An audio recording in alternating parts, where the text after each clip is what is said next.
অনেক ছেলেরা ঈদ আসলে সিল্কের পাঞ্জাবি পরে আসে না নাই? আমার যুবক ভাইয়েরা, সিল্কের পাঞ্জাবি এই ফ্যাশনটা তোমাদের জন্য হারাম।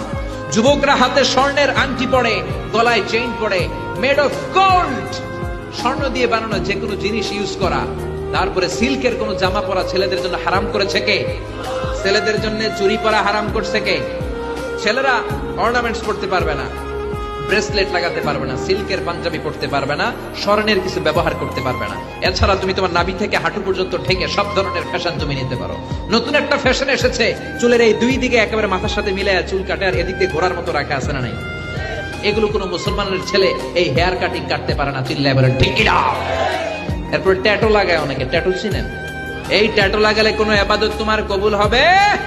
তার মানে তুমি যেই ফ্যাশন গুলো করবা, ইউর ফ্যাশন শুড বি হালাল। এই নিয়মগুলো মেনে ছেলে মেয়েরা যেই কোনো পোশাক পরো, যেই কোনো ফ্যাশন নাও, ওই ফ্যাশনের মধ্যে বরকত আছে।